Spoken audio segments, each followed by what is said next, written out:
Hey, I'm Lax, and just how did you and I get here? Discussing the finer things, life, liberty, and the pursuit of Lechonk? Yeah, this video is all about the porcine powerhouse duality, Lechonk, and also Lechonk.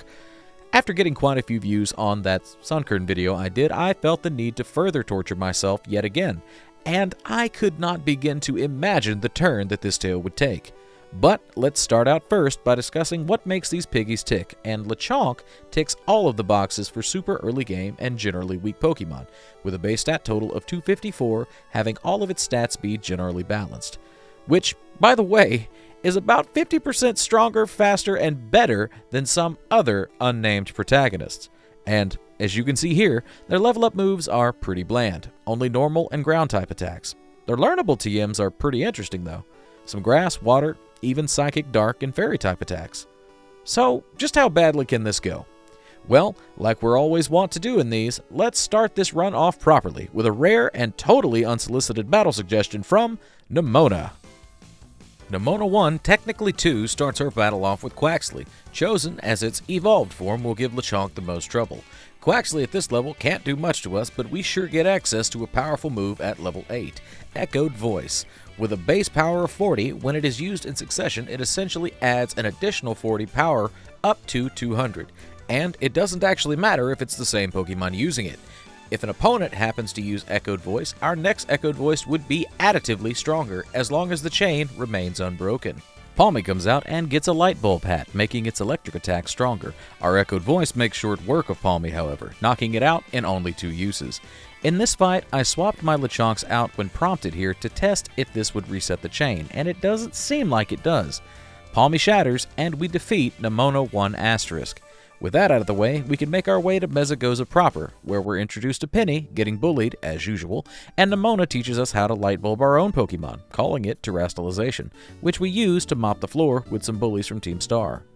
We then meet up with Arven and his gorgeous hair, who gives us one of our quest lines, the Path of Legends. Nemona and her bestie Geeta, who gives us the questline for Victory Road, and Cellphone Mysterio, who wants us to beat up the sad version of Team Rocket in their questline, Starfall. Last but not least, we're gifted our dog-like bike Koraidon, our all-terrain Pokemon, and we're set loose upon Paldea in earnest to take on its many challenges. Let's do this. Our first stop is the Bug-type gym leader, Katy. Katy kicks things off with Nimble, a harbinger of pain, and remembering the torment that this bug and this woman wrought upon the other guy, we decide not to mess around, immediately terastallizing and going for Echoed Voice, getting outsped and kicked in the face twice, and then we go for Echoed Voice, doing great damage. Nimble does decent damage itself with more kicks to the general head and face region, landing a crit, and we follow up with one more EV to finish it off. Out next is Tarantula, and very unfortunately for it, we were allowed to set up 2 EVs on Nimble, allowing us to one-shot this little guy. Sorry, buddy. Last out is Katy's ace, Teddy Ursa, who, after the requisite trash-talking, will of course get Terrat up into the Bug-type. All too well, we know that Teddy Ursa has Fury Cutter, but it misses its only chance to KO our Lechonk as we follow up with one more Echoed Voice. We one-shot. Super easy, super clean. This run is in the bag. After her defeat, we're treated to Bug Muffins off-screen and are gifted our first badge of many, the Bug Badge. After departing Katy, we'll be headed back through Mesagoza, and on the way I'd like to address why I wanted to make this a 2-pig run instead of a solo run. Sunkern really set the precedent with that, but what I really want to do is test how good a special attacking versus a physical attacking Lechonk would operate individually. With that in mind, we head out through the east gate of Mesagoza, eventually make our way to Artisan and to the grass-type gym leader, Brassius. Brassius' first Pokemon out is Petalil, and in a former life, the perfect stall/wall for Sunkern. But this isn't that time, and we're not that guy. We'll be terastallizing straight away and using Echoed Voice. A Sleep Powder comes our way, but it's not the most accurate move, and we avoid it, throwing our voice once more to take down Petalil. Second up, but number 1 in my eyes, we're staring down the barrel of a Smoliv, one of the best Pokemon to come out of this generation. It doesn't withstand a single EV, but for that it is no lesser in my heart. Lastly is Brassiusaurus's Sudowoodo, terastallizing to the grass type to match its fellow leafy brethren, and honestly, if this thing stayed rock type, we might be in trouble.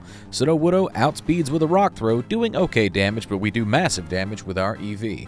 Wait a second, we're in trouble anyway. Trailblaze almost KOs us, but the range was kind, leaving us with 1 HP and 1 more echoed voice. We finish the battle and finish Brassius alike. One small crash out later, Brassius eventually calms down and grants us our second badge, the Grass Badge.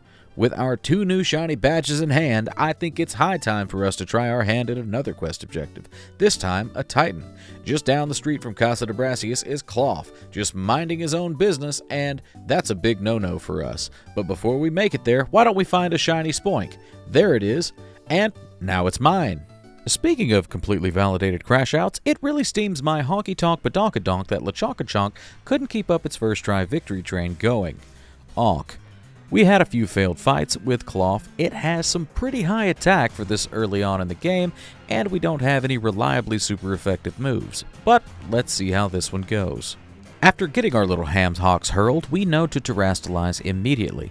This Lechonk is my special attacker, but I hadn't ironed out the movesets yet, so he's got dig, even though he won't be using it. In this battle, Klawf played very nicely towards Lechonk, choosing to use block on both Lechonk and Arven's shoulder, which essentially acts as a free turn in this fight. When it wasn't playing nice, it had hit us with Rock Tomb, lowering our speed even further, though we already go last. But Shelter kept us nice and topped off with its life dew, and we are eventually able to whittle it down with our echoed voice. And that critical hit on the 4th echoed voice didn't hurt us either. Another thing to mention here is Klawf's ability, Anger Shell. It allows us to hit harder by lowering its defenses, but at the same time boosts its own speed and attack stats. Kind of a two-sided coin flip situation. With a final 5th echoed voice, we topple the first Titan and get a nice close-up of our hero in pink. Arven makes us and our bike a bite to eat off camera, and we're awarded with our 3rd badge, the Rock Badge. With Klawf taken care of, we're jumping back onto the gym circuit and heading to Levincia, home of Iono. But first, we have a surprise battle with Nemona too. Bet you didn't see this coming. But we're gonna terastalize first since it's free, and free is always good, and ready ourselves for an echoed voice chain. Rockruff is faster than us and goes for Rock Slide. Our echoed voice looks like it'll be a 3-shot after it builds some power. And after taking another rock throw and passing a double team vibe check, we knock out Rockruff. I'm betting on seeing Palmy next since I'm pretty sure every Nemona battle after the first one is programmed to use her starter last. And yep, there's that little guy. It also outspeeds and digs, causing us to miss, but since we did get the attack off, it does not break the chain, and we follow up with a max power EV to one-shot. As Palmy falls, Nemona 2 has only 1 Pokemon remaining, and as promised, out comes Quaxley. Oh, Quaxwell? Already, huh? Okay, we go ahead and swap out our Lechonks here, as I'm betting on Quaxwell being faster than my poor little piggies. She does the cheapo freebie strat of terastalizing. Wow, Nemona, imagine. And yep, we do indeed get outsped. And that Water Pulse almost KOs the full HP one. We get off an attack and do just shy of half, but if my math is right on this, we're in trouble. Lechonk 1 comes back out, and a miracle miss is what I need to survive this battle. Do we get it? Nope. And at this point, I decided, hey, maybe we aren't quite ready for Iono. So let's circle back to this later. In the meantime, let's do some passive training and get some other badge objectives knocked out as well, starting with the Flying Titan, Bombirdier. And exactly like Klawf, we eat 2 losses before we get our golden ticket to victory. Utilizing totally cool and legitimate strats of make it fall asleep, we're going to be able to survive most of the Phase 1 fight with Echoed Voice, keeping Bombirdier asleep for 4 turns. Phase 2 starts and we're joined by Arven and Knackley. Okay, Knackley, how polished you gonna get this time? Starting off Phase 2 properly, I realize mistakes were made. You see, our Terra Orb gets fully recharged, but our Lechonk is still rocking that Phase 1 HP. That is to say, he takes a crit to the face, and we're a pig down. Lechonk 2 comes out, and we of course Terra it up, and set up with Echoed Voice, while Knackley, who is already the fastest on the field, polishes itself again. And I know, 2 Lechonks with the special attack Echoed Voice doesn't play well with the physical versus special moveset idea. I'm working on it, okay? I've got a plan, I just need money. The hell was that? Anyways, a final 1-2 punch from Knackley, who is now the fastest being in the universe using Rock Throw, and Lechonk using the totally not physical Echoed Voice, put this bad big bird down, and we're awarded the 4th badge, the Flying Badge. After a real slamming semi, it's time for us to give Team Star some love. Hate? Let's go talk to Giacomo, the Dark-type Team Star member, and wow did Team Star really give me the runaround in this playthrough. To Giacomo alone, we lost 4 times, usually to vehicular pig slaughter. Giacomo starts with Poniard, who by and large isn't that difficult, but when trying to conserve energy for the aforementioned whole-ass car, can be quite a pain. This thing is fast, has solid attack, and loves using Metal Claw, which can also boost its attack. I go for Yawn here, thinking I can set up EVs to build up something lethal for later. We start blasting, but Poniard's steel typing really puts a damper on our plans. Waking up last second, it has just enough time for one last middle finger before getting KO'd. Now, something interesting, at least interesting to me, happens with these Star Mobiles and Echoed Voice. Lechonk gets KO'd here, so you won't really get a chance to see what's going on yet, but I think it breaks the EV chain. When it gets sent out, we don't get a "Would you like to swap Pokemon" pop-up menu. It just comes out, or rather, it's already out. And having previously tested this, it seems to reset the EV chain back to 0. It does work on the Star Mobiles, as you can rebuild the chain against them. It's just an odd interaction that I thought some of you might find interesting. Maybe it's intentional, since it would make the boss harder to one-shot, and I don't think they wanted you to one-shot these bosses. And we definitely do not one-shot this thing, but we do survive and land one final headbutt, with the aid of the metronome growing stronger with each hit. And down goes Team Star Giacomo, and we are awarded our 5th badge, the Dark Badge. Alright, Lex, enough stalling. We want Iono, and we want Iono now. That's you. I don't know why you sound like that, but you do. And yeah, man, I hear you. Even after detouring to several other objectives, Iono was still a pain. She's the first gym leader to have 4 Pokemon on her team and to start evolving those Pokemon. We got taken out back by her at least half a dozen times before we got a little bit lucky. Starting off with our physical attacking Lechonk, we KO Wattrel pretty regularly now, and we usually get stopped by Bellabolt.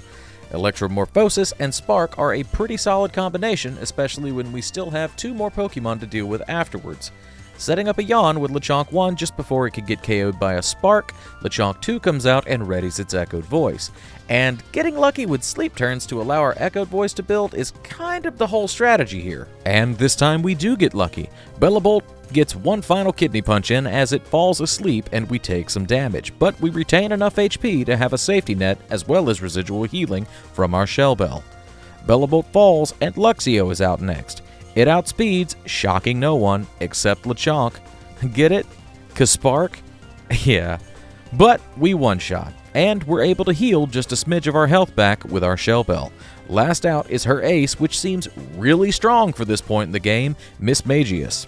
Now, Echoed Voice being a normal type attack doesn't typically affect ghost types, but Iono, very kindly I might add, terrestrializes it into the electric type, allowing us to eat a Confuse Ray, push through the confusion, and deal massive damage with our chained EV. One more hit like that and this battle is in the bag. We're not quite done yet though. We tank a Charge Beam from Mismagius and have to push through one more bout of confusion or it's one more do-over, and yep, our final Echoed Voice takes down Mismagius and Iono to boot. We are awarded for our efforts with a well-earned 6th badge, the Electric Badge. Sprinting away from Iono and her meme-centric culture at full speed, let's take a trip to the other side of vibes with Team Star's own firefighter, no, the other kind, Mela. Mela only has 2 Pokemon and starts out with Torkoal, one of the slowest Pokemon overall, and it's actually tied for slowest fire type with like 4 others. Its ability sets up a sunny day-like effect and we start digging. And it takes 3 digs while holding the metronome because even though it's super effective here, Torkoal's base defense is absolutely massive at 140. In between digs, we're knocked around by Torkoal's boosted Flame Wheel, getting us all the way to the red zone by the time it finally falls. Now, it's kind of a shame that we are so low health. I mean, a free dig hit on Revavroom could have really come in handy. Speaking of such a creature, can you guess what's up next? Bayleaf? No, dude, pay attention. Read the room. Context clues. It's Revavroom. With a shiny new paint job of flames, that means it can go faster. Trust, 8-year-old me knew a lot about this kind of stuff. Lechonk 1 gets destroyed, and our special attacker comes out. And I really hover over the Echoed Voice, but Uproar looking kind of fine these days. With Terrestrialization in hand, we let loose with Uproar.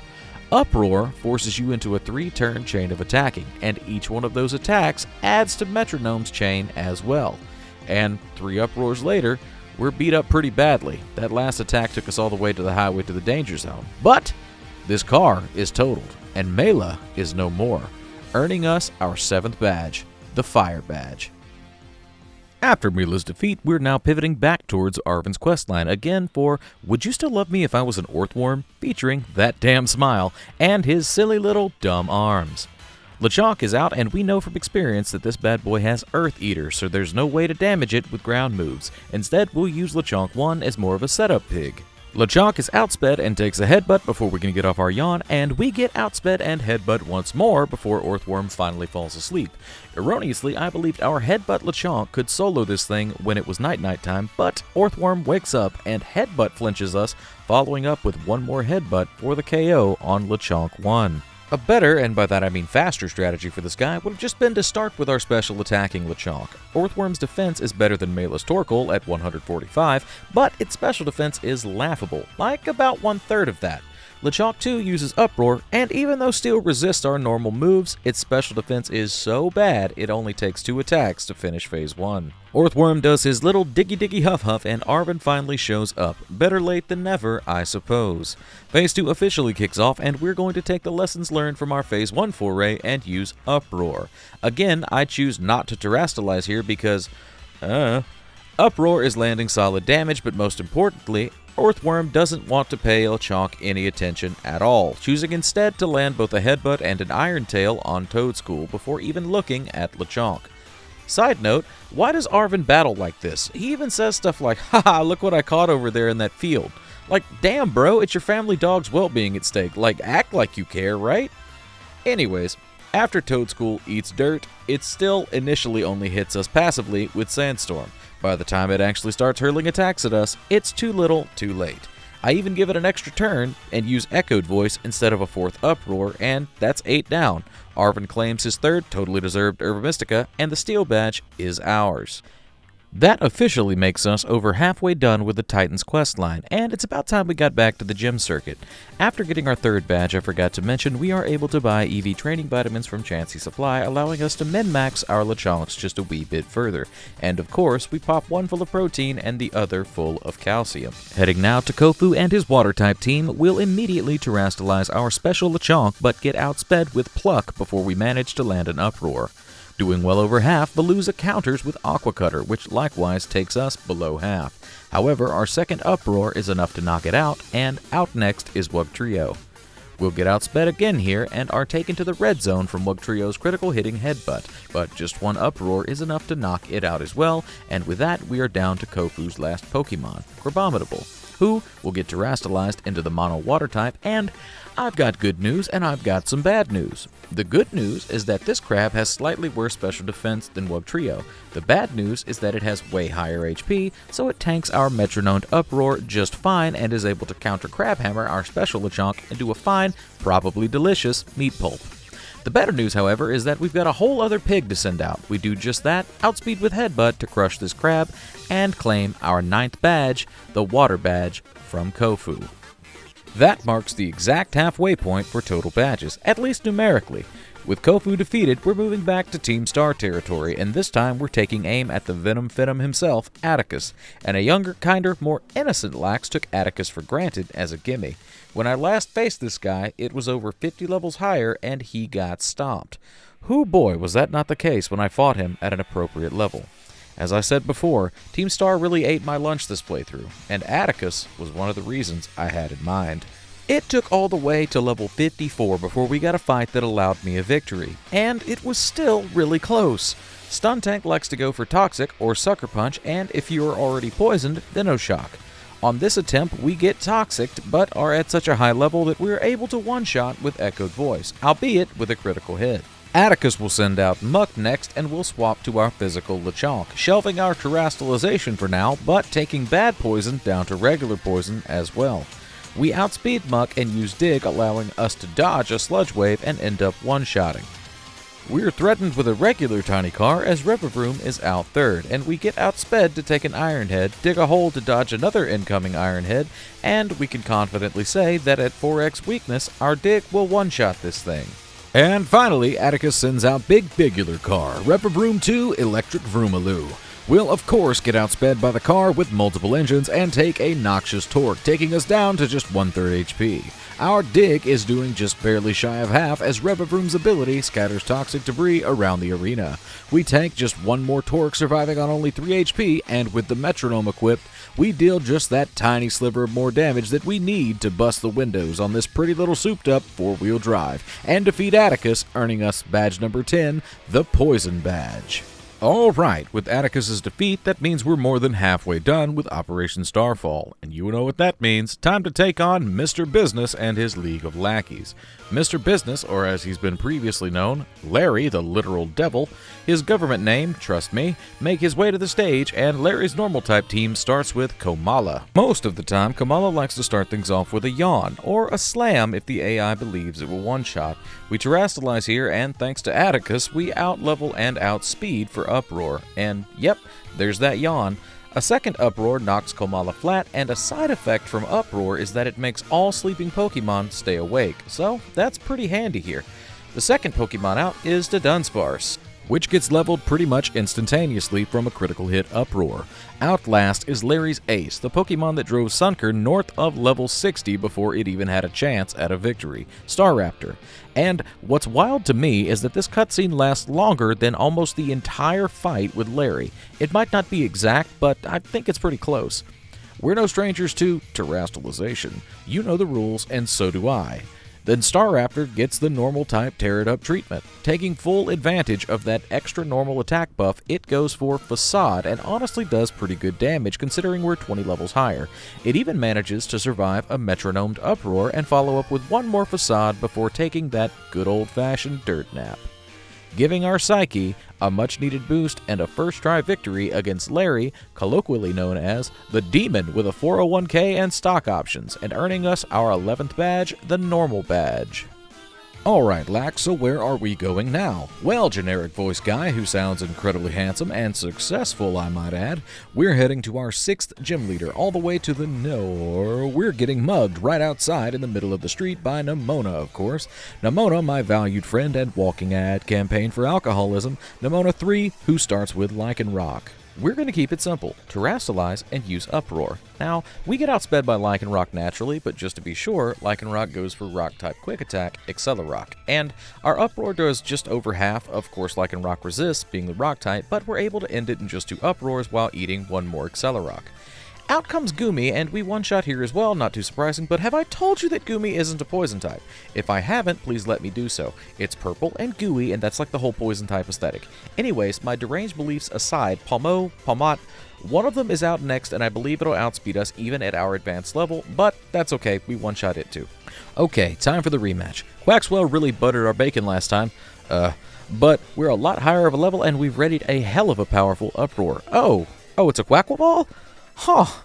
Okay, well, let's do this thing. Quaquaval gets Tear It Up and outspeeds with Aqua Step, and suddenly my Uproar strat is out the window. Wow, okay. Physical Lechonk, you're up next. And I really struggle to make a choice here, but ultimately decide on Body Slam. If I can survive one Aqua Step and land a Body Slam, getting lucky with a crit or paralysis might give us a shot. You know what happens? None of that. This fouled us right out of the game, and it feels like I made the right call choosing this thing as a match for Lechonk. With that unsolicited butt whooping out of the way, we can move on and head to Montenevra, which translates roughly to Never Monterey. Probably. And I knew that Ryme would throw me for a loop, but I did not expect to lose to her several times outright. We can't rely on our normal type attacks against her ghost type team, and that's a pretty big hurdle. We do eventually get a good run going, so let's see how that unfolds. Banette and Mimikyu are first out, and Lechonk gets no good special attacks that do well against the ghost type, so we stick with Mudslap. Our physical attacker, however, gets access to Thief, a super effective physical move. We'll terastalize here because it makes no difference with the attacks we use, but the crowd goes crazy, giving us an Omni Boost. Mimikyu's gonna take Mud to the face, a lot, and our physically attacking Lechonk is rocking the metronome to hit with a progressively powerful Thief. Thief Lechonk red bars Banette, but takes both Slash from Mimikyu and Sucker Punch from the aforementioned Banette. With one more Sucker Punch, Banette gets knocked out to Thief, and we get an offensive boost from the crowd for understanding type weaknesses. At Gym 6? Okay. Pushing our attack and special attack up another stage, totaling +2, I think. To be honest, I was doing this at 2 a.m. and wasn't paying every ounce of attention. With her first Pokemon down, Ryme sends out Houndstone in Banette's place, and thanks to the metronome and the crowd, we one-shot it as well. Mimikyu is slowly becoming muddier and muddier. Out next is Toxtricity, which will get Terastallized into... Wait, am I tripping? Did we just get another boost for doing our job? Alright, hell yeah. Now Toxtricity is the ghost type, allowing us to be super effective with the... Okay, at some point the cutscenes will end and it will actually get Terastallized, which in and of itself is also a cutscene. Finally! And would you look at that, we one-shot it as well. So glad we saw a week's worth of .mkv for that. But Mimikyu lands a Hail Mary Slash, and even with its accuracy being way down, to KO our Lechonk that's been doing the heavy lifting. Very unfortunately for Mimikyu though, Mudslaps just keep on coming, and it can't land another attack, allowing our sad special attacker to finish this fight in style by using Pocket Mud, KOing Mimikyu and defeating Ryme, earning us badge number 12, the Ghost Badge. Monterey Jack, Monton. Hey, remember like 3 minutes ago? Guess who's back? Nemona. Before we can even get into the gym for an attempt at Badge 7, we are met with Nemona, who took all of 1 whole hour off of not battling us to now battle us. Awesome. We're going to start this battle off with our special attacking Lechonk for no other reason than it has a water move. These Lechonks have now been hyper-trained, and we're still far from outspeeding this Lycanroc. After an unlucky flinch and an unluckier miss, we do eventually KO. Out next, we're met with an upgraded version of a friendly face, Sliggoo, new and improved stats, and still not a poison type. We set off with an Uproar, take a Dragon Pulse, and thanks to Lycanroc, miss our second Uproar, losing our first Lechonk. Body Slam enthusiast Lechonk 2 comes out, and alright, let's go ahead and Terastallize and get this over with. We outspeed something for a change and go for Body Slam, and yeah, I kinda thought that would do it. Out next is Pawmot, and I'm pretty positive we won't outspeed this generation's Pikachu clone. We don't, and the little rat paralyzes us. We push through that Parachance and land a Body Slam, one-shotting Pawmot. Boy oh boy, it's time for the rematch of the hour. Quaquaval comes out, blah blah blah, Terastallization, blah blah blah. We know we won't outspeed, even without having our speed cut in half from paralysis. But it's okay, our speed doesn't matter if we can't move anyways. Just gonna eat another Aqua Step and, oh, okay, we just lost due to paralysis. Well, that's a real shame. I'm kinda sure that if we landed both of those headbutts, we would have actually won one against this foul creature, and Quaquaval too. Speaking of foul creatures, wait, no, that's not right. Florges is beautiful, and Tulip's great too. Tulip's dress is certainly a choice, though. We lose to Tulip's Florges' Moonblast, wow that's a mouthful, just once this time. Lechonk's really proving itself, just not against Nemona, ever. Varigarath is out and we are off. We're Terastallizing our special attacking Lechonk immediately and starting with the Uproars. The first one does pretty good damage actually, and Reflect won't do much against Uproar, buddy. Sorry about that. The second Uproar KOs, and Gardevoir is second up and has historically been a wreaker of havoc on my runs. But our first Uproar does solid damage after we tank a Psychic. We'll get outsped here and take another Psychic before knocking out Gardevoir, and honestly, that wasn't that bad. Espathra the Super Chicken is out next, and if we didn't outspeed the last Pokemon, we ain't outspeeding this one. It hits us with one further Psychic, and we survive with 1 HP, and not from friendship triggering. A single Uproar, now metronomed pretty well, is enough to knock out. Florges is out last, and by gym number 7, I think I'm starting to understand the pattern here. She'll Terastallize this one into the Psychic type. I knew it. A quick Moonblast to the face is shockingly more than 1 HP of health could tank. So long, Lechonk 1. Lechonk 2 comes out, and Forethought went into this moveset, as it still has Thief.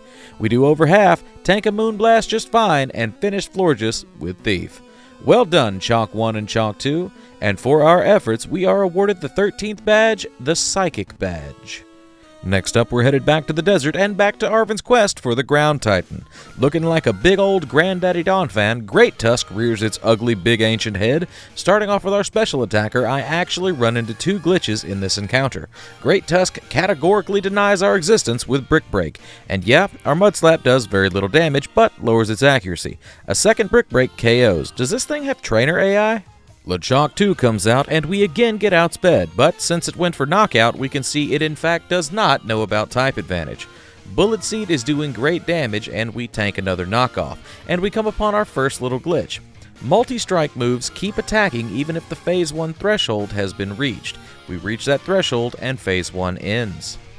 Phase 2 starts the way Phase 2 does, with property damage and asset liquidation, and for some reason the size of that tail next to my character enables my fight-or-flight response mechanism. Let's kick this thing's ass and get the hell out of the desert. Arven sends out Scovillain, and we'll be using our special Lechonk again, and this strategy of repeatedly using Mud Slap is making a lot more sense now that it has so much more HP. There's little to narrate here besides Lechonk used Mud Slap times 6 and Arvened real good. But the silence makes the inside voices come back, so I guess I'll try. We continue Mud Slapping till its eyeballs are 3/4 pocket sand, and alas, Arven's Pokemon, he found 20 feet to the left, gets knocked out as well. Eventually, our Lechonk also does fall to a combination of Sandstorm, too many turns blinding this innocent creature, and a stomping tantrum. Probably because we threw dirt in its eyes. I'd be mad too.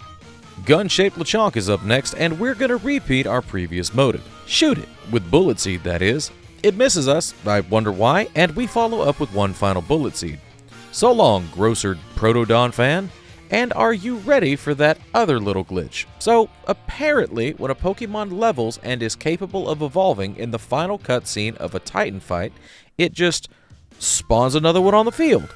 And no, that's not the one that fainted, since the one that fainted didn't receive any XP, since they just don't. And with our Lechonks multiplying, Arven rubs a sandwich all over himself just off screen, and we're awarded our 14th badge, the Ground Badge. Fade to black, and now we'll pivot back to Gym 8. Hey! Now we're headed back to the gym circuit for the 8th and final gym leader, the gym leader that we lost the most to with Sunkern, Grusha. Grusha starts his fight with Frostmoth. We'll go ahead and terrastalize immediately as I have zero idea how this is going to go. Turns out pretty well. We outspeed and one-shot with Body Slam, so Frostmoth can't set up its Tailwind, meaning the rest of his team do not get a speed boost. Out next is, okay, my notes say Bart? Ice Bear, whom we don't one-shot, but it misses its attack, so it's a freebie anyway. So Titan and its glorious thickness are out third, and we probably won't one-shot it either, but it's close. We tank an Ice Spinner and finish it up with one more Body Slam. Nice. Last out is the demigod of Generation 3, at least for me, Altaria, and it's gonna get that tasty tear-it-up treatment to the Ice type. But it may not matter here. We've outsped everything else so far, and do we? We do. And Altaria's defense is no match for this metronomed Body Slam. Wow, these Lechonks are the Sunkern your girlfriend told you not to worry about. Duh, that analogy got away from me. Anyway, we get our 15th badge, the Ice Badge. With Grusha now crushed, that's all 8 gym leaders defeated, and we're told about the Pokemon League. But we've still got a little bit more to do before we can wrap up all 3 quest lines. Meet Ortega, the fairy type and fairly light 4th member of Team Star. Even though he's only the 4th member, his Pokemon are still a higher level than all 8 gym leaders, which I find interesting. We're going to start with our special attacker and just go for broke with Terastallization and Echoed Voice. We land it and do just shy of half, but that's going to increase rapidly. Azumarill likes to charm, but that doesn't affect us, and our second Echoed Voice is enough to knock it out. Wigglytuff is out second, and it's another big round, very huggable Pokemon with very high HP, but our third chained EV is now powerful enough to one-shot it as well. Dotspun is up third and has very solid defensive stats as well as outspeeds, but it decides to whiff entirely, and our 4th EV one-shots it too.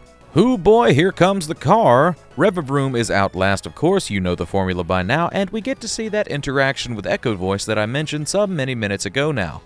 We take a tire to the chin, and Lechonk does the thing. Did you see it? That damage should have been way higher if EV was at 200 base power, which it should be as it was the 5th in the chain. We would have one-shot, but otherwise take our own confusion to the dome, that's how you get a concussion folks, and lose our first Lechonk. Physical Lechonk? Who am I kidding? Body Slam Lechonk is out next, and he's real good at one thing: filing taxes legally before their due date in order to avoid late fees, also ham slamming, and ain't no concussion about to get in his way. 3 bouts of confusion and 3 charges of aggravated battery successfully applied to his record. Attaboy. Ortega bows out semi-gracefully, and we're handed our 16th badge, the Fairy Badge. With one more Titan fight left, let's head back to Lake Casaroya and the False Dragon Titan, Dondozo. And I'm going to be honest with you, the Phase 1 fight of this is pretty easy. We use Special Lechonk and just use Uproar 3 times, and it's enough to knock Dondozo to its semi-invulnerable state to trigger Phase 2. Dondozo swims off, and we can give chase in real time, and swimming above his massive back gives major Megalahydrothalassophobia vibes. Big word me no like big fish. Little fish steals, big fish eats, and Dondozo goes all hi-ya as Phase 2 of the final Titan fight begins. And I apparently have a disagreement with healing my Pokemon here, so we're starting at half HP. We take an order up down to the red zone, and then Dondozo kindly ignores us for the rest of the fight. Thanks, buddy. We'll eventually end up restarting our Uproar chain, and with one more Uproar, down does go Dondozo.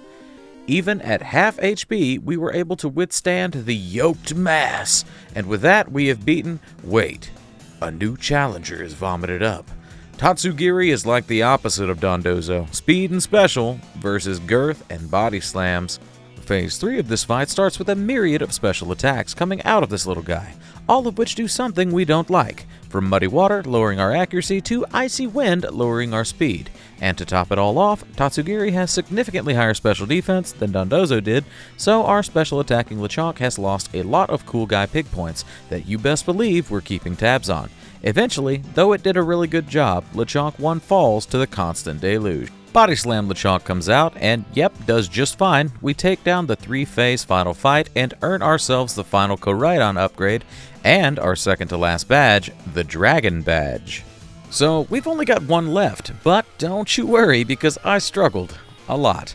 I tried over 20 times with various build strategies and mint loadouts, and nothing was working. I even leveled up to almost 90, but Ares' Pokemon, close combat, and speed were just too large of a hurdle. But ultimately I did find something that worked, and it was a doozy. I spent several hours resetting my Switch's clock to spawn Ghost-type Terra raids, earning between 1 and 3 Terra Shards with each victory.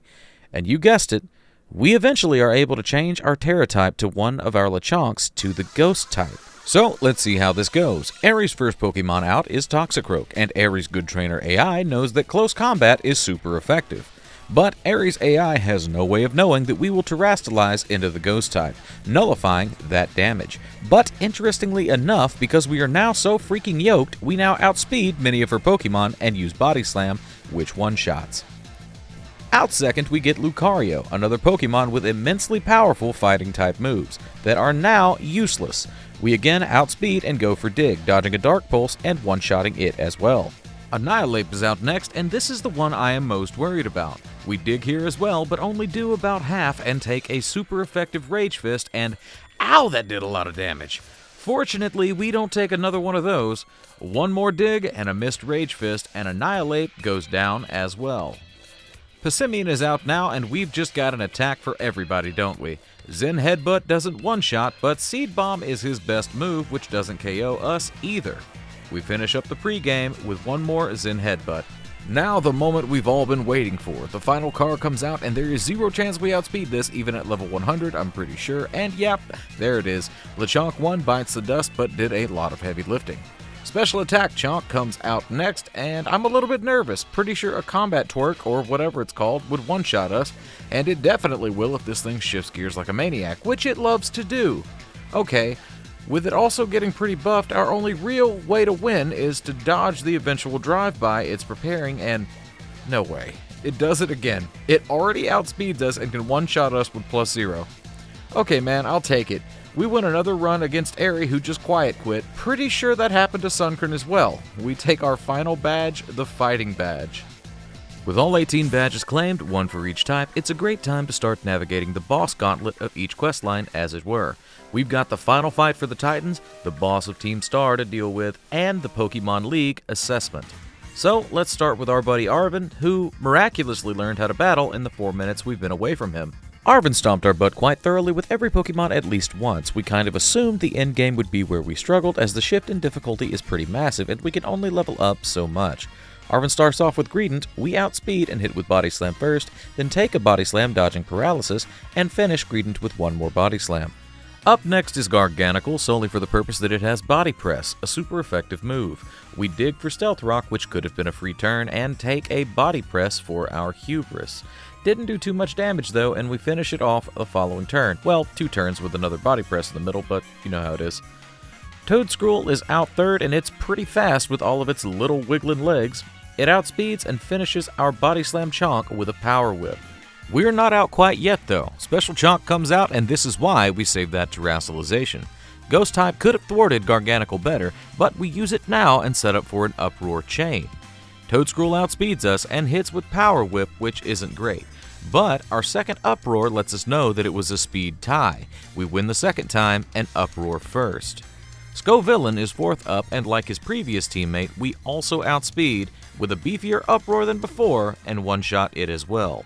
Cloister is out second to last, and it has amazing defense but terrible special defense, and is slow. One Uproar, striking first, is all that it takes, and finally, we're met with the dog of the hour, the Pooch in Power, Mabostov, and it's got great attack, and it's even really fast, especially considering that it just remembered how to get off the ground earlier today. It hits first and lands a crunch, taking us all the way down to the red zone, but that's not enough. We knock it out with one final Uproar. After taking probably $60,000 in cash from us, Arven gives us a firm handshake and dashes off to his offshore bank account to deposit our money, ending the Path of Legends quest. 2 quests left to wrap up, and we're going to go take on the leader of Team Star himself, Clive, or Director Clive that is, another fight that gave previous runs a real hard time. Orangaroo is first out, and we outspeed and paralyze with Body Slam. That's a great start. It gets fully parried, and we Body Slam it again at our leisure.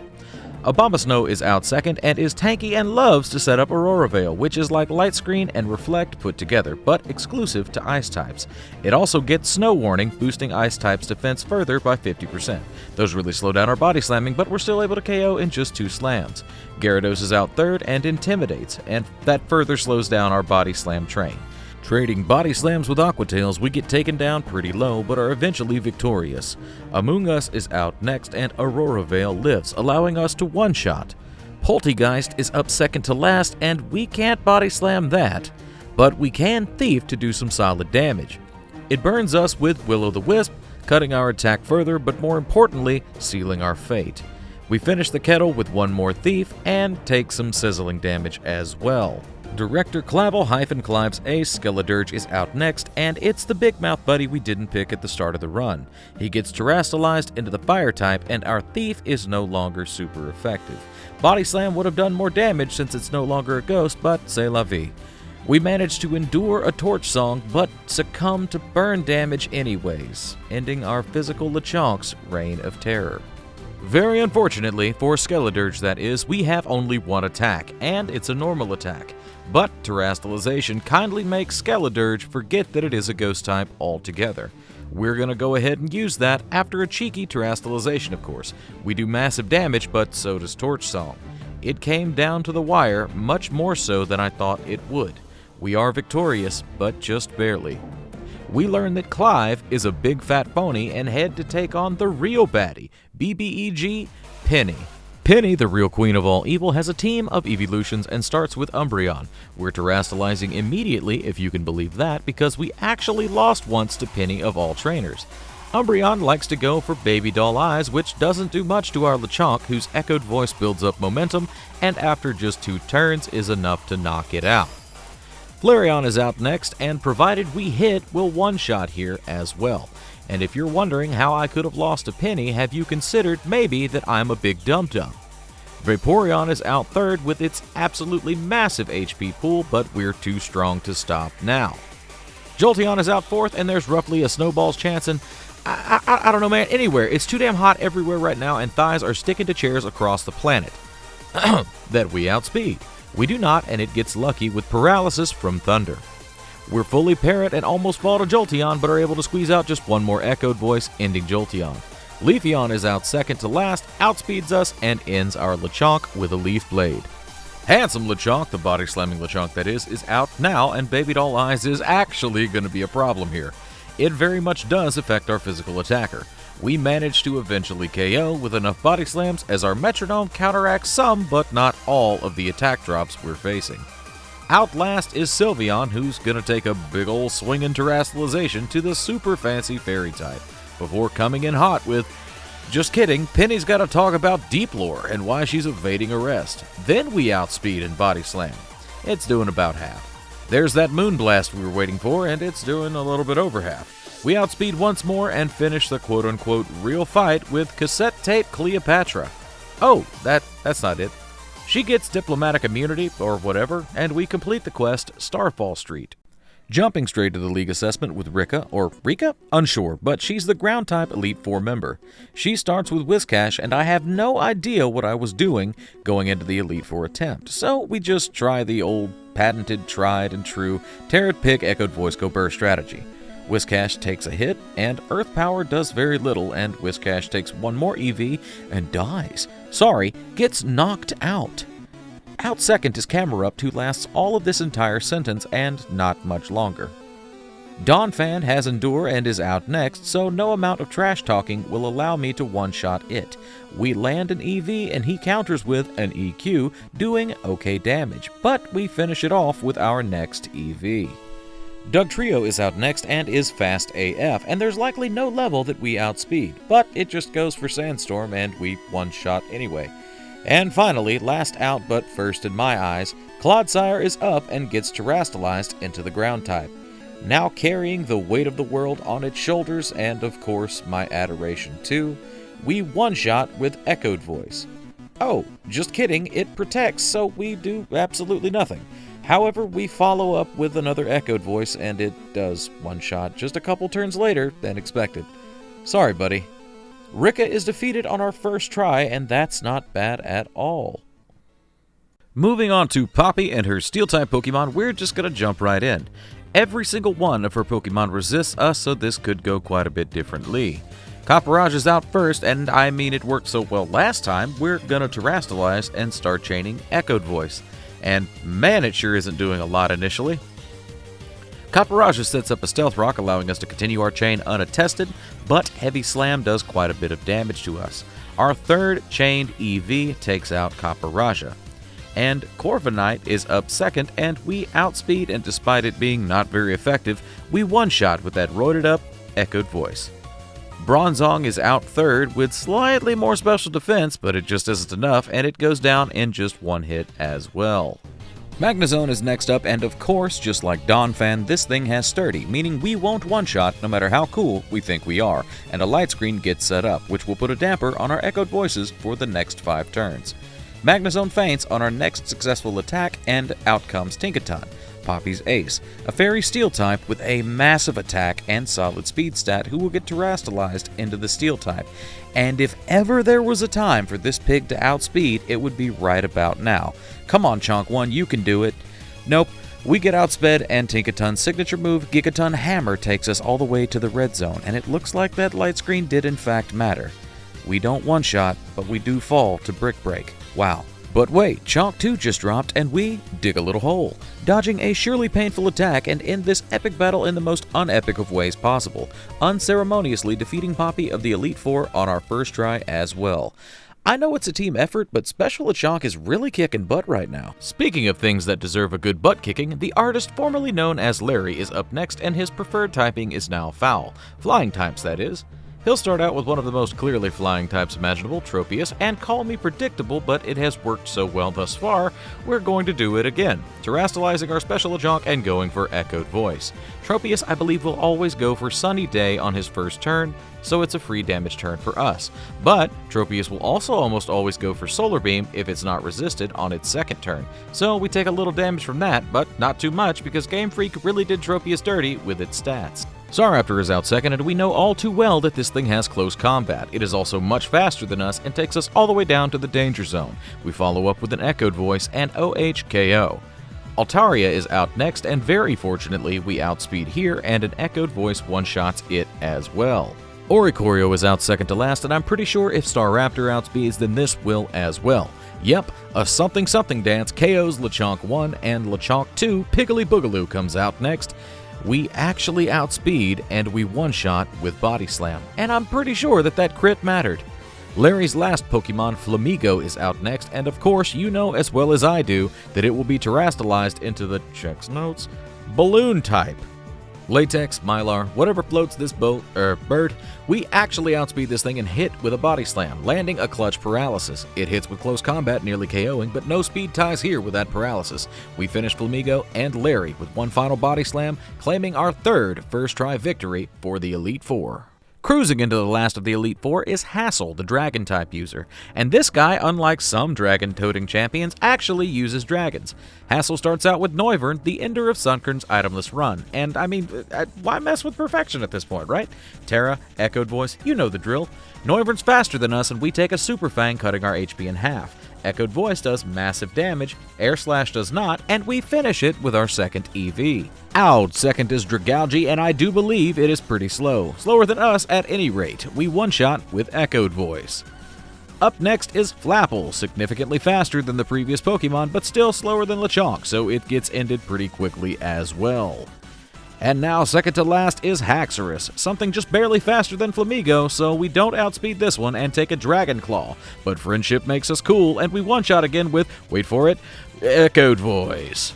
And out, finally, is Hassel's ace, Baxcalibur. Get it? Brr? 'Cause he's cold? Yeah. Alright, look man, being funny's hard sometimes. Baxcalibur gets terastallized, of course, and we get outsped by Glaive Rush, which, I mean, just takes every single bit of our remaining health. Brutal. Lechonk 2 rears its chubby cheeks, and thanks to that Glaive Rush, Body Slam's damage gets doubled, allowing us to almost one-shot. We take another rush like an absolute Chad and end Godzilla like they did in the movies, with a pig to the forehead. So long, Hassel. First try victory against the entire Elite Four achieved. So who's next? Who else wants some? Oh, hey, Champion Geeta. We know that a Spothra likes to lower our special defense with Lumina Crash, so we opt to set up with our physical attacking Lechonk. KOing with Body Slam here would allow our special Lechonk to rip and tear a little further down the line. We get taken down to the red zone by this thing, but manage to KO, allowing us to swap for our special Lechonk to start using, oh, I don't know, Echoed Voice maybe. Special Lechonk is up now, and did you know originally I was going to name them Sponk and Fonk, and realized pretty quickly that don't sound good. Either way, he's out now, tear it up, and going for Uproar? Well, that's not on script. Alright, it one-shots Avalugg with its terrible special defense. King Gambit is up third and resists our Uproar, but it's looking like we're still doing about half. Its Kowtow Cleave is doing just shy of half, and our third Uproar is enough to knock out. Go-Goat is up next, and our Uproar finally runs out, and oh, there's that Echoed Voice I paid for. Doing half, we know it'll be a two-shot, and a free one at that, as Go-Goat bulks up instead of attacking. Balooza is out second to last, and we have historically refused to outspeed this thing. But not today. Echoed Voice one-shots like we knew it would. And finally, it's time for Geeta's ace, Glamora. And what more is there to say at this point? This is the end of the Elite Four Gauntlet, and we're getting really close to the end of the game. But if we can beat this, there are only 2 battles left. Do we outspeed? No. But we tank Sludge Wave just fine, and Echoed Voice ends Glamora, defeating Geeta and securing our rank as champion. Cool. Credits time now, right? Not quite. We've got just enough time left in this video for your favorite character and mine, Nemona. Final boss Nemona to be more accurate, but there's a pretty big problem here. We aren't allowed any more free passes if we lose. Nemona 6 has to be beaten. With all our friends, rivals, and that lying old man who said he was a Team Star leader now gathered around, let's dust off for one final time against Nemona, who besides the first fight, we've yet to win against. With so little left in the tank, our tolerance for messing around is gone. We terastallize our special Lechonk and ready an Echoed Voice. And who would have guessed we're still getting outsped? Me would guessed. Lycanroc sets up a Stealth Rock and we land Echoed Voice 1, doing under half, a clutch Stone Edge miss, and we land a second EV, KOing Nemona's first. Palmot's out next as it has a super effective move, and it is also still outspeeding us with, yep, close combat. That took us from hero to near zero real quick. EV3, however, skips the near part and we one-shot. Orthworm, out third, resists but also has some of the worst special defense, and we've used that to our advantage before, like we will now, and yep, OHKO again. The Dunsparce is up next, and can I say how nice it is to revisit an old Johto favorite? So nice to see any update at all, even if it's just a long boy variant, and there it goes. Chubby little Goodra actually outspeeds with Dragon Pulse, ending our special Lechonk's hard work, earning it a good rest. Body Slam Lechonk is out next, and it knows one thing. Think I've already made that joke before, so Body Slam. A clutch crit allows us to escort the non-poison type out of the building, and you thought I'd forget to mention it, didn't you? No, because it's stupid. Nemona's ace, holding the title belt for most Lechonk squished, Quaquaval is outlast and gets that good old terastallization treatment. And out of nowhere, the thing we've never outsped before, we outspeed, and body slam it twice, nimbly dodging a brick break, ending Quaquaval for the first time, beating Nemona for the final time. And, oh man, she's doing that weird face thing again, isn't she?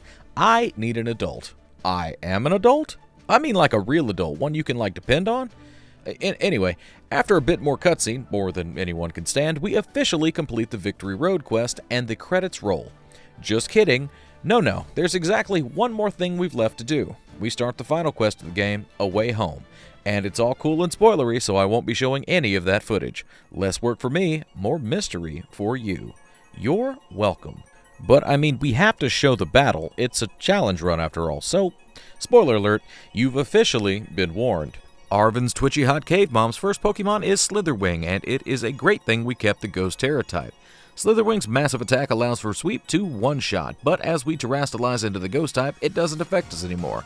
But its AI doesn't know we're going to do that. So we get a free turn to deal some damage with Terra Blast, and we outspeed, so Volcarona Bad Boy goes down without us taking any damage to one more Terra Blast. That is a great start. Fluttermane's out next and is fast, like crazy fast at 135 base speed.